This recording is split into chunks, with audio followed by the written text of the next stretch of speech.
All right, what's up, guys? Back to the car videos because I just don't have time to give you guys a pretty view. I don't. I was told, hey, it should be a nice background. It should be something appealing.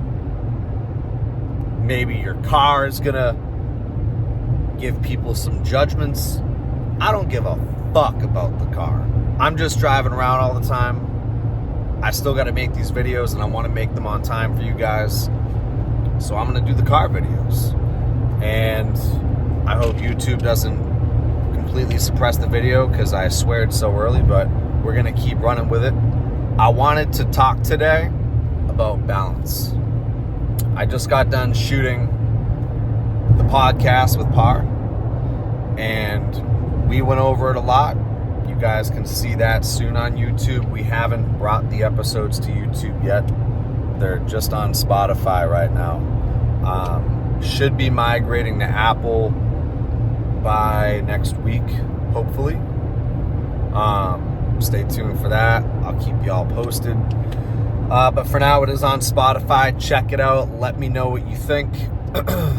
Comments, like, subscribe, whatever that is, you know. And yeah, we talked about balance, and I want to talk about that because that's probably the most used trigger word for all the virtue signaling yuppies. The whole culture of what it is today is, you know, everyone's very preachy about balance, especially all these fake gurus and coaches that are selling courses for shit that they've never done before are talking about balance, and they talk about the shortcuts, right? And there's a lot of really scummy people that are successful that went and made their money, and then they want to get on social media and they want to talk about a shortcut that never existed for them, but all of a sudden it magically exists for you if you buy their course, right? So, and they talk about you can still have time, you can have balance.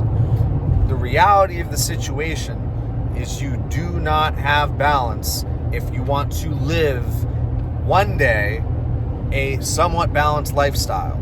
And if you're someone that always wants to grow, right? Growth equals unbalance. It will equal seasons of extreme unbalance. You will never be fully balanced. All right. What we talked about on the podcast episode was my story of when I decided to turn it around. I was tired of being tired, and I woke up on January 1st, 2023. And I said, this is the last day, or yesterday, December 31st, New Year's, was the last day I was going to do this. I was at a party with my now fiance, a bunch of people, and it stressed me out. I was like, I don't want to do this. I'm not where I want to be. I don't have the money I want in my bank account. I don't have the assets I want. I'm not where I want to be at all. I don't have anything that I want. And I'm not moving fast, yet I have a vehicle to move fast. Why am I shooting myself in the foot?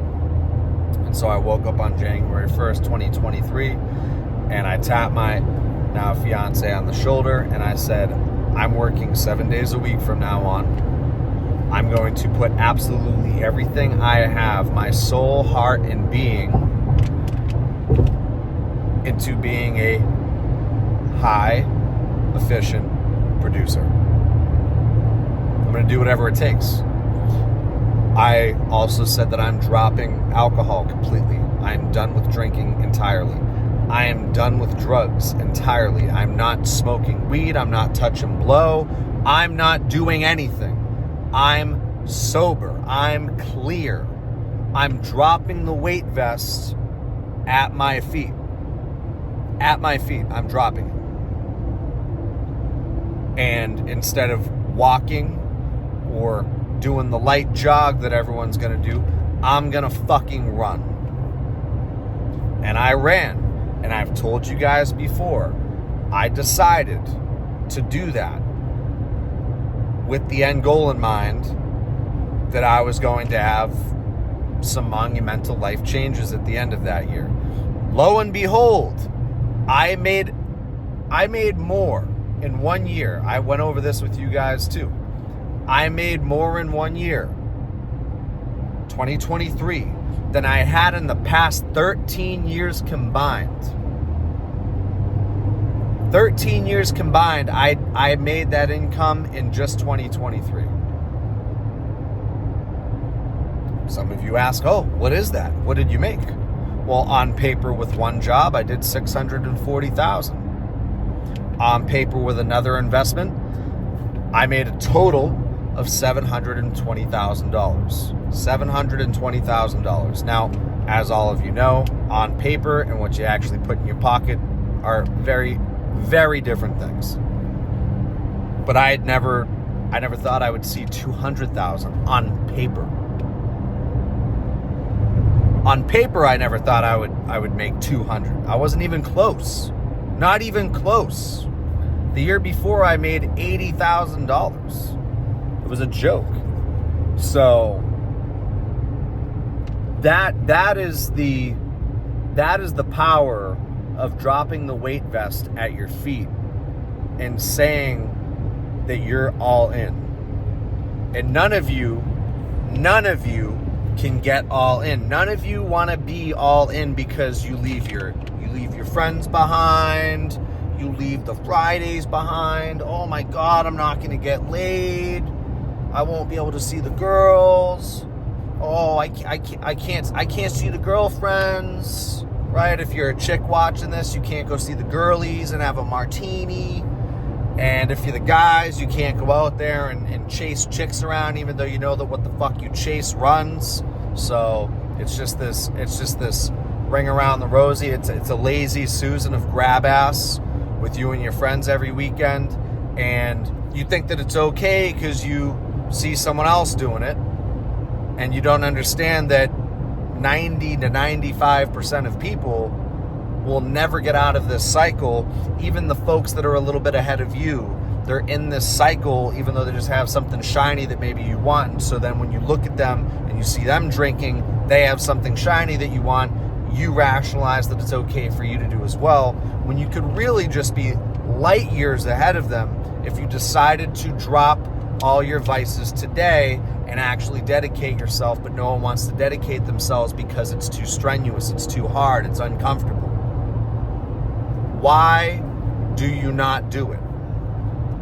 It's simply because of discomfort. You don't want to experience discomfort. You don't want to experience FOMO, the fear of missing out.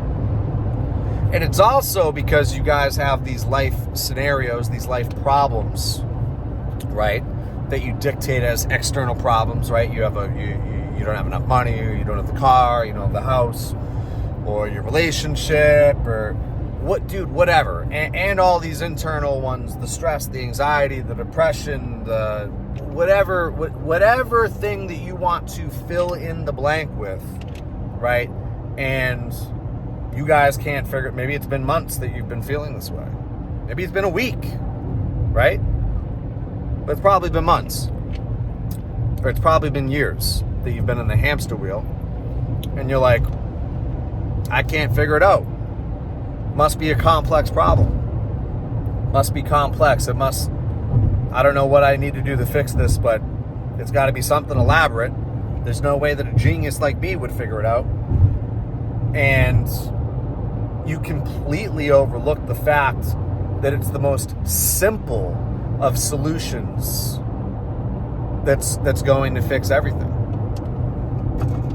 It's only an internal problem with yourself, with your internal dialogue, with the fact that you can't fall in line with your conscience, with the fact that you can't not hit the snooze button, with the fact that you can't hold a commitment to yourself. For the majority of people can't even hold a commitment to themselves to drop the booze for more than 30 days. I'm talking sober October. Most of you can't even do that shit. And then you go right back to it. As if, Oh, why did I do it in the first place? Why did I stop in the first place? Oh, because it's good for you. Well, then why'd you start it again? Fucking idiots. You need to think about this. You need to start doing what you know you should do. We went over this heavily in the podcast. If you're not listening to those episodes, you need to start listening to them. And if you're not listening to yourself, and I'm not talking the voice in the front of your mind that talks you out of everything that you know you should do, but the thing that's a little bit deeper, that doesn't necessarily communicate in a voice, but it communicates through feeling. It says things to you, and it says them in the way of feelings where you're like, I should do this. I feel like I should do this. That's your soul trying to talk to you. That's the voice of God trying to talk to you. Your conscience is the voice of God. That's your soul speaking. Do any of you guys ever have a conversation with yourselves in the car, whether you're opening your mouth or not? Do you? Well, there's one person talking and one person listening. Who's talking? Who's listening? That little bitch voice in the front of your head, that's the one that's talking. And your soul is the one doing the listening when you're doing that. Okay? And every single time you step out of line with your conscience and you step out of line with what you know you should be doing, every single time you do that, then you experience regret, then you push yourself deeper into anxiety, you create depression. Depression is regression because you are not progressing. It's really simple, guys, but you make it super, super complicated, and you make it appear like a hole that you'll never crawl out of when really you can start today. Think about it. I'll see you guys on the next one. Welcome back to the Car Rants. Let's go.